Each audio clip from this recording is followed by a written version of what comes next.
지난주 우리는 이제 하와가 죄를 범하는 과정을 살펴보았습니다. 오늘은 죄와 벌이라는 주제로 죄의 실체 또 그 결과가 어떠한지를 설교하도록 하겠습니다. 자, 6절에 보면 드디어 그 먹음직스러운 과일을 따먹었습니다. 근데 먹었는데도 죽지 않았습니다. 그래서 옆에 있는 아담에게 주어서 먹게 한 거죠. 당신이 먹으면 죽는다고 했잖아. 그런데 안 죽어. 당신도 먹어봐. 자, 먹으면 반드시 하나님께서 죽으자고 했던 그 과일을 먹었는데도 왜 안 죽었을까요? 왜 안 죽었을까요? 우리가 알아야 할 사실은 이 과일은 독사과가 아닙니다. 독이 들어있다면 그 자리에서 죽었을 것입니다. 그러나 그것은 일반 과일과 다를 바가 없는 평범한 과일이에요. 그런데 뭐가 다릅니까? 하나님의 명령이 달려있는 것이 다릅니다. 명령을 어겼기 때문에 죽음이 기다리게 되는 것이죠. 그러니까 아이에게 접시를 만지지 말라고 합니다. 얘야, 그거 만지다가 깨트릴라. 그런데 그 아이가 접시를 만지다가 깨트렸습니다. 그때 엄마는 접시 깨진 것이 화날까요? 아기가 말을 안 들은 것이 화가 날까요? 그 접시가 무슨 진품 명품에 나갈 만한 접시가 아닌 이상 말 안 들은 것에 대해서 화가 나는 것입니다. 선악과도 그런 것입니다. 그래서 이제 아담도 별 고민 없이 받아 먹었습니다. 글쎄요, 이제 어떤 분은 이렇게 얘기하더라고요. 아담이 선악과를 따먹은 것은 자기는 먹고 싶지 않았지만 하와 혼자 먹고 죽는 것이 안타깝고, 하와 없이 혼자 드느니 죽어도 같이 죽고 살아도 같이 살자는 마음으로 먹었다고 하는데, 그게 사실이라면 아담은 이제 순정파입니다.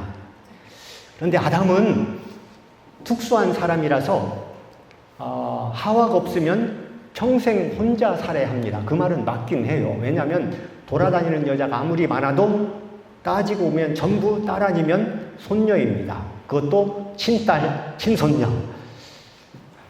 그러나 방법이 없는 건 아니에요. 어떤 방법이 있을까요? 하와가 없다면 갈빗대 하나 더 빼면 됩니다. 아담은 거기까지는 생각하지 못한 것 같아요. 그리고 이제 선악과를 먹자마자 두려움이 엄습해 오는 거예요. 전에 없던 감정입니다. 누가 뭐라고 한 것도 아닌데 저들은 음침한 곳으로 숨어 들어갔습니다. 이것은 죄를 짓고 난 사람들의 공통점입니다. 하나님께서 저들을 추궁하기 전에 저들은 두려움과 수치심이 생겨났던 것입니다. 그래서 하나님께서 동산을 벌일 때 저들이 보이지 않거든. 그랬대 아담을 부르십니다. 아담아, 내가 어디 있느냐? 하나님께서 몰라서 찾았겠습니까? 이거죠. 너는 지금 어떤 상황이니? 나와서 말 좀 하자. 이런 심정으로 아담을 불렀던 것입니다. 그래서 죄를 짓고 난 사람들의 이제 공통적인 특징이 있어요. 우리가 죄를 지면 그렇잖아요. 남편 몰래, 아내 몰래 죄를 지었다면 남편이 눈치채지 못해도 아내가 말을 하지 않아도 우리는 어떤 수치심, 두려움 이런 것들을 가지고 있습니다. 10절에 보면 벗었으므로 두려워하여. 누가 벗었다고 뭐라고 했습니까? 누가 물어본 거 아니잖아요. 그리고 또 볼 사람이 누가 있겠습니까? 괜히 자기 혼자 수치심이 일어나서 숨었던 것입니다. 지금도 이제 어린아이들 보세요. 순진한 우리 한 2살 밑에 아이들은 여름에 보면 올루드로 다니잖아요. 아무런 수치심이 없는 거예요. 아담이 그런 수준의 순수성을 가지고 있었던 것입니다. 그러나 그것이 죄로 인해서 파괴가 된 것이죠. 그리고 이제 도피하는 모습을 볼 수 있습니다. 8절, 10절에서 보면 나무 사이로 숨는 죄인의 모습입니다. 여기서도 마찬가지. 누가 잡아먹지 않잖아요. 숨긴 왜 숨어? 그만큼 자기 혼자 두려운 것입니다. 그러나 여러분, 도피는 해결 방법이 아닙니다. 그럴수록 하나님 앞에 나와야 하는 것입니다. 그리고 이제 또 한 가지 책임 전가죠. 하나님의 문책이 시작되자 아담의 책임 전가가 시작됩니다. 여러분, 하와를 처음 본 순간 그녀를 만나기 전 100m 전부터 아담이 뭐라고 했습니까? 나의 뼈 중에 뼈요, 살 중에 살이다. 이렇게 했던 아담이 죄를 짓고 난 다음에는 뭐라고 합니까? 하나님이 주셔서 나와 함께 한 여자가 먹으라고 해서 내가 먹었습니다. 하여튼 하나님과 그 하와를 공범으로 몰고 있는 치사한 남자의 모습을 볼 수 있습니다. 하와도 역시 마찬가지 13절에 보면 뱀이 나를 꿰물어, 물론 그 말이 틀린 말은 아니지만 최종적인 결정권은 자기 본인에게 있는 것입니다. 본인이 책임을 져야 하는 것입니다. 그래서 이제 하나님께서는 뱀에게 가서 이제 뱀부터 징계를 하는 거죠. 아담과 하와의 변명을 들은 하나님은 즉각 뱀에게 갑니다. 그런데 여기서 뱀에게는 변론의 기회를 주지 않습니다. 뱀아, 너는 왜 꿰었느냐? 이렇게 물어보지 않잖아요. 뱀에게는 대화나 타협이 없습니다. 뱀이나 사단은 하나님께서 타협을 하지 않는, 그러니까 돌아올 수 없는 강을 건넌 존재들입니다. 그러니까 회개할 기회가 없는 거예요. 반면에 우리는 뭡니까? 돌아올 수 없는 강을 건넌 건 아니고 그 강 앞에서 망설이는 존재인 것이죠. 그래서 우리는 회개하고 돌아서면 하나님께서 언제든지 받아주시는 것입니다. 그래서 그 어떤 영화 제목 있잖아요. 니마 그 강을 건너지 마오. 그 구절은 우리가 사랑하는 가족을 향해 부르짖는 피맺힌 절규가 되어야 하는 거예요. 여러분의 사랑하는 가족이 있으면 그 강 건너면 안 돼. 다시 돌아와야 돼. 그 강가에서 돌아오면 육신을 가진 우리는 육신은 죽지만 영혼은 하나님께서 살리십니다. 대신 사단은 죽어야 할 육신이 없어요.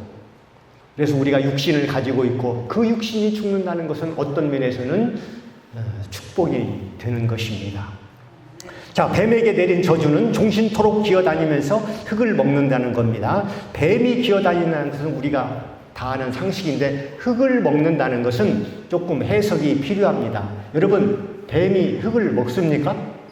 뱀은 설치류 같은 작은 짐승을 잡아 먹습니다. 그렇다면 이 말씀의 한 가지 해석은 뭐냐면 비유이며 상징이라는 거예요. 흙이란 인간을 만들 때, 아담을 만들 때 사용한 재료입니다. 그렇다면 뱀이 흙을 먹는다는 것은 곧 인간을 유혹하고 지배하려 든다는 그런 뜻으로 해석할 수 있습니다. 그러나 그것보다 더 적절한 해석은 뭐냐면 가장 천하고 혐오스럽게 살아간다는 수사적인 표현이라고 보면 되겠습니다. 그러니까 기어다닐 수밖에 없는 그런 상황이니까 당연히 먹이를 구하면서 흙을 핥으며 살 수밖에 없습니다. 그 뱀의 입천장에는 뭐 제이콥슨 기관인가 무슨 그런 기관이 있대요. 그것은 코와 더불어서 냄새를 맡는 기관입니다. 그러니까 뱀은 혀로 흙먼지를 입안으로 빨아들이면서 냄새를 맡는다고 그래요. 이제 그런 것들을 염두에 두면 구태여 흙을 먹는다는 것을 뭐 비유적으로 해석하지 않아도 얼마든지 순리적으로 해석할 수가 있습니다. 또 여자의 후손과 원수가 된다고 하는데 여자의 후손은 그리스도를 가리킵니다. 그리스도를 통해서 사단은 치명상을 입지만 사단들도 최후의 발악을 해서 우리들의 발뒤꿈치도 물기도 한다는 것이죠. 자, 여자에게는 어떤 벌이 내려졌습니까? 우리가 먼저 주목해야 할 것은 하나님은 고통을 주지만 저주하지는 않는다는 것입니다. 해산하는 고통을 주었지만 그 이전에는 아이를 낳는 것은 생육과 번성의 축복이었어요. 그런데 이것이 죄로 인해서 고통과 짐이 됩니다. 그럼 아이를 낳고 고통받으면 다 끝납니까? 자식을 키워본 사람은 다 알겠지만 이제부터 고난이 시작합니다. 그래서 갓난아기 때에는 새벽잠을 설치고 그 아이가 자라서 사춘기가 되면 저녁잠을 설친다는 그런 얘기가 있는 것입니다. 그러면 그래? 해산하는 고통을 줘? 그러면 아이를 갖지 않으면 되지. 그러면 될까요? 자식이 없음으로써 더 큰 어려움을 겪게 되는 것입니다. 그러니까 여러분 늙어서 자식이 없이 정말 외로운 노년을 보낼 때 여러분들이 젊었을 때 자식을 낳고 키우느라 힘들고 돈 들어가고 속 썩고 그 모든 것을 합친 것보다 그 노년의 외로움이 더 크다는 사실 여러분 아셔야 돼요. 알아들었습니까? 그래서 빠져나갈 길이 없는 겁니다. 그리고 또 여자가 남자를 사모하는 건 당연한 것입니다. 그런데 이처럼 당연한 것이 고통이 된다는 사실. 그렇게 사랑하는 남편 때문에 여자는 한평생 눈물을 흘릴 수밖에 없습니다. 그래서 그런 노래 많잖아요. 뭐 여자이기 때문에 뭐가 어쩌고 그런 노래도 있는데 어쨌든 그렇습니다. 그럼 아까 얘기한 대로 시집 안 가면 되겠네.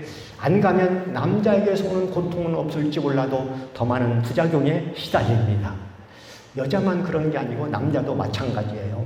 여기 17절에 보면 남자도 여자보다 더하면 더했지 하나님이 주신 형벌을 보면 덜하지 않습니다. 노동을 하지 않으면 살아갈 수 없다. 노동은 원래 하나님이 주신 복입니다. 여러분, 사람에게 일이 없다면 얼마나 무기력하고 허전하겠습니까? 그러나 이제부터는 죄로 인해서 남자는 땀을 흘려야만 살 수 있게 되었고, 이제는 노동이 복이 아니고 그것이 고통이 되었고 수고가 되었다는 것입니다. 그러니까 죄를 짓고 난 이후의 노동은 돈벌이의 수단으로 전락했습니다. 그러다 보니까 이제 일하면서 서로 투쟁하게 되고 남보다 더 돈을 많이 벌기 위해서 생존 경쟁을 벌일 수밖에 없는 거예요. 여러분, 직장에서 이제 일을 하다 보면 꼭 사이코 상사가 하나 둘씩 있기 마련입니다. 저들에게 시달릴 때 영화에서 보듯이 사직서 싹 쓰고 다른 직원 보란듯이 상의를 어깨에다 탁 걸치고 탁 던지고 사무실 문을 나서면 얼마나 그게 멋있습니까? 이때 상사한테 또 한마디 던져주는 거죠. 당신 인생 그렇게 사는 거 아냐? 문 탁 차고 나가면 얼마나 멋있습니까? 그런데 집에서 기다리고 있는 처자식을 생각하면서 꾹 참고 사는 거죠. 그러다가 또 병이 나고. 원래 노동이라는 것은 돈벌이가 아니에요. 여러분, 하나님이 주신 동산을 잘 관리하고 사랑하고 섬기는 그 아담에게 주신 그런 사명을 볼 때 그게 참 아름답고 행복한 하나의 노동인 것입니다.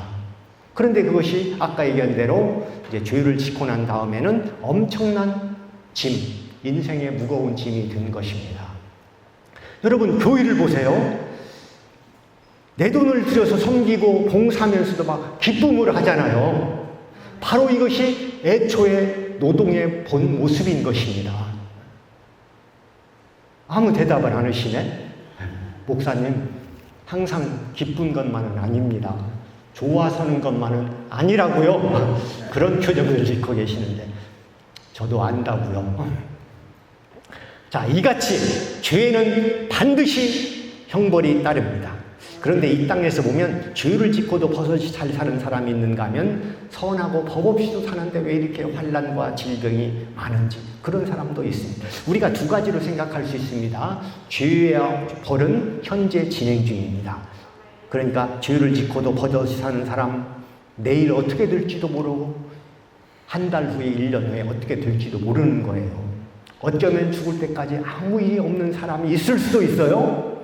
그래도 우리가 또 한 가지 생각해야 할 건 뭐냐면, 우리가 죄를 짓고 이 땅에서 그 대가를 치르면 차라리 하나님의 은혜입니다. 왜냐하면 이 세상은 순간이기 때문에. 그러나 저 세상에 가서 대가를 치르게 되면 그 세월은 영원인 거예요. 그러니까 이 땅에서 조금 힘들더라도 이것도 하나님이 주신 섭니다. 하나님이 주신 뜻이다, 은혜다, 이렇게 생각하고 달게 받으시기 바랍니다. 자, 이 시간 우리는 죄와 그에 대한 형벌을 살펴보았습니다. 죄를 지으면 이 땅에서도 하늘나라에서도 그에 대한 죄값을 치릅니다. 그것은 같아요. 그런데 이 땅 위에서의 죄의 대가와, 그러니까 인간 세상에서의 법정과 하늘나라에서의 법정은 같은 듯 하면서도 다른 면이 상당히 많습니다. 우리는 이제 이런 점을 잘 이해해야 돼요. 왜냐하면 법을 알아야 법을 잘 지킬 수 있고, 또 몰라서 당하는 불이익을 피할 수도 있고, 또한 법의 혜택을 받을 수 있기 때문에 우리는 법을 잘 알아야 돼요. 특별히 영적인 세계와 거기에 대한 어떤 상응되는 대가에 대해서 우리는 잘 알아야 합니다. 왜냐하면 이런 법칙은 세상에서 가르쳐주지 않거든요. 오직 교회에서만 가르치는 것입니다. 오늘 이 시간 잘 듣고 깨닫는 성도가 되기를 간절히 바랍니다. 물론 과거에 그 예수님의 피에 대해 설교할 때 한번 한 적이 있는데 중요하니까 잘 들으시기 바랍니다. 자, 인간 세계와 영적 세계의 죄와 벌의 다른 점. 첫 번째는 아담의 죄로 인해서 모든 인간이 죄로 오염되었다는 것입니다. 로마서 5장 12절에 보면 나오는데, 자, 이것부터가 육의 세계와 영적인 세계가 다른 점이에요. 세상에서는 아버지의 죄가 아들에게 전가되지 않습니다. 그런데 영적 세계에서는 죄는 오염됩니다. 인간은 한 혈통으로 지음받았기 때문에 아담의 지은 죄가 원죄를 타고 나에게 내려오는 것입니다. 그래서 우리는 구원받기 위해서 내가 죄인이라는 것을 전제로 해야 됩니다. 이것 때문에 상당히 배운 사람들, 교양 있는 척하는 사람들은 기독교를 싫어합니다. 아니, 내가 양심적으로 살아왔는데, 나는 형무소 옆에 가본 적이 없는데 나보고 다짜고짜 죄인이라니. 그러나 여러분, 암 환자가 자기가 암에 걸렸다는 것을 인정하지 않으면 결코 치료할 수 없듯이 나의 의지와는 상관없이 내가 죄인이라는 것을 고백해야 합니다. 그래서 주님이 최초에 외친 설교가 바로 회개하라, 천국이 가까웠느니라.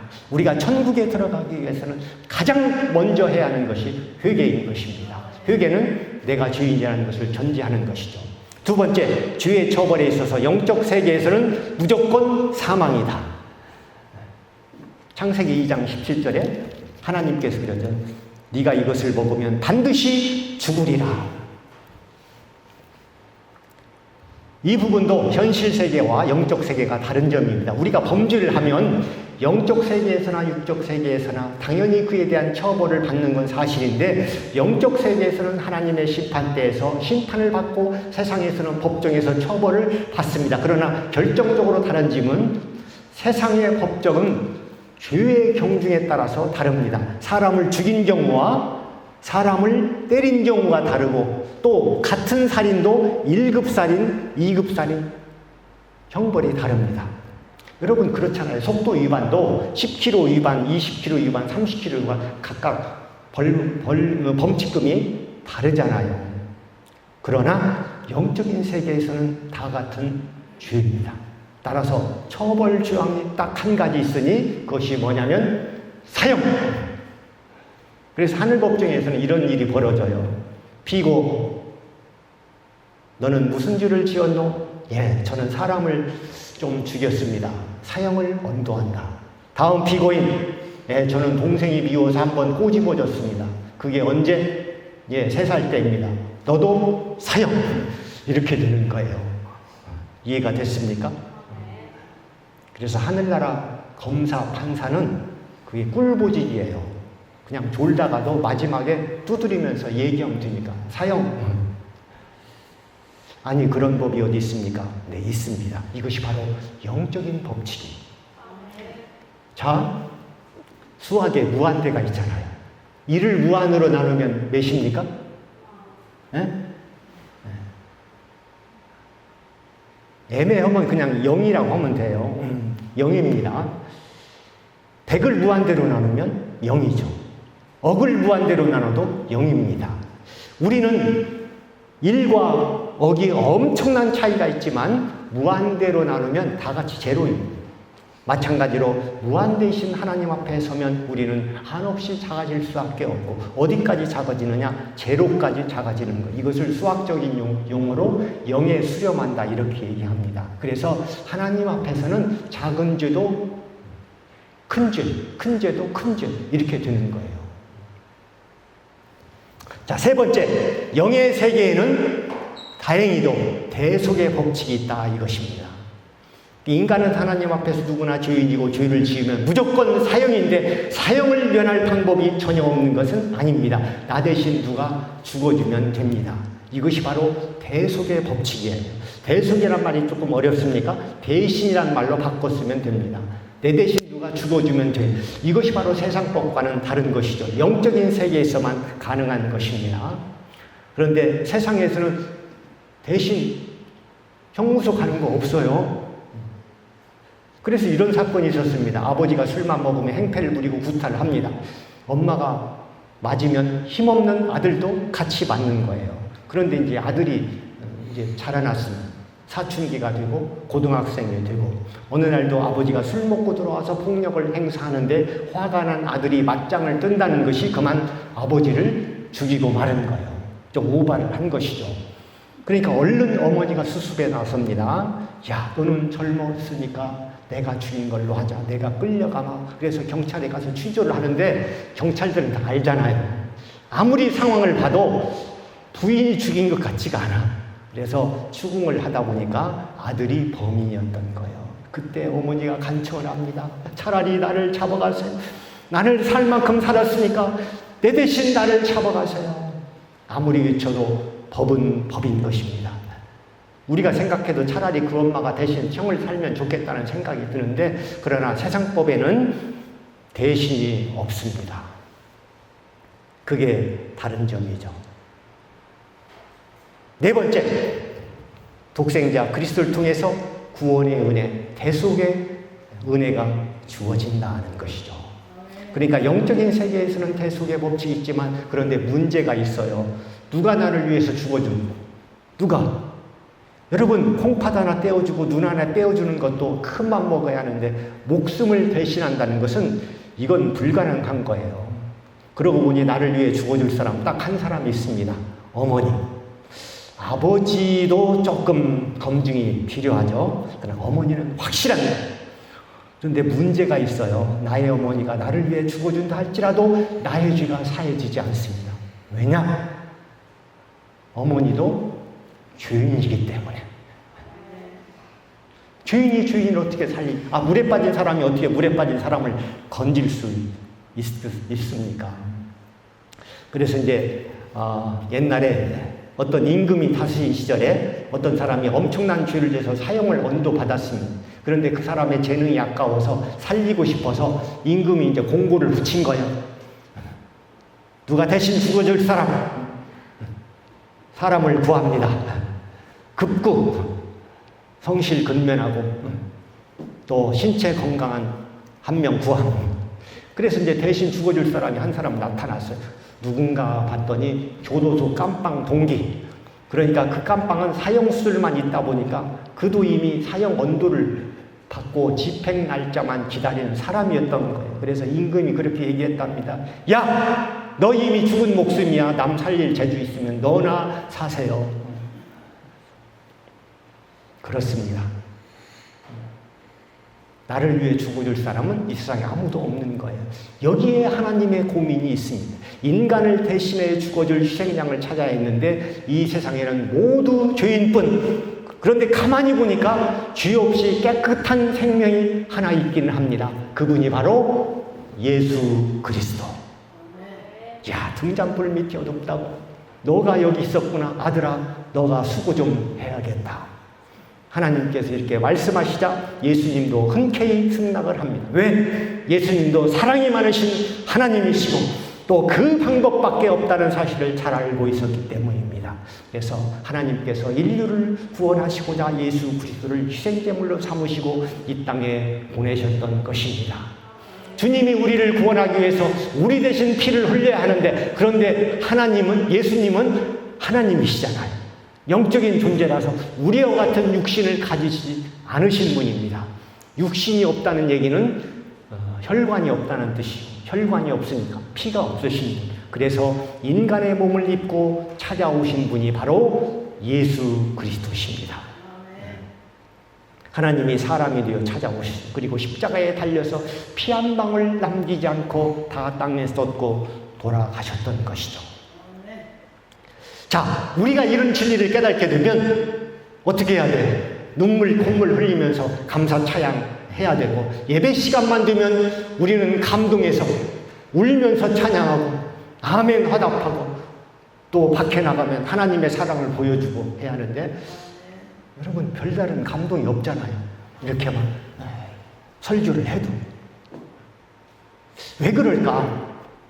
제가 이제 설교 준비하다가 이제 묵상을 해보니까, 물론 우리의 믿음이 작아서 그렇죠.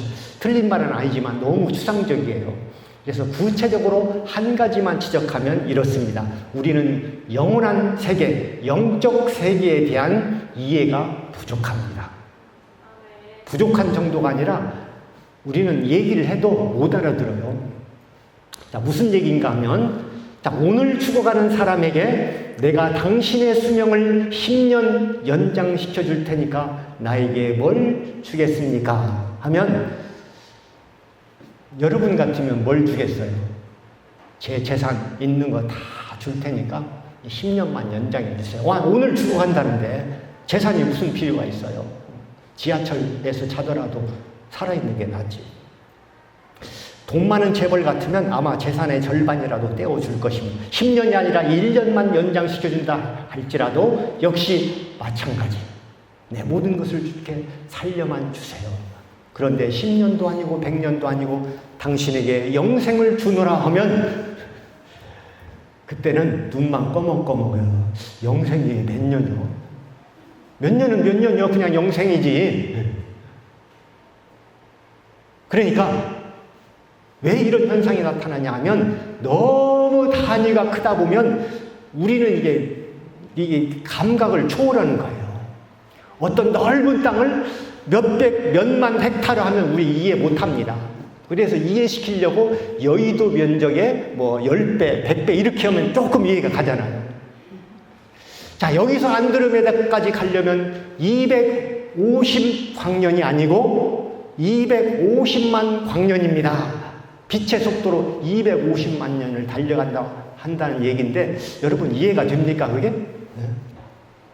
숫자는 이해가 가죠. 근데 이게 가슴으로 이해가 안 오잖아요. 바로 그런 걸 얘기하는 것입니다. 그래서 우리는 영생, 영원, 부활, 영원한 생명 이렇게 얘기하면 감동이 잘 안 오는 거죠.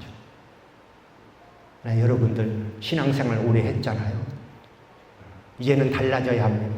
우리는 이 땅에 살면서도 영적 세계에 대한 눈을 떠야 하는 것입니다.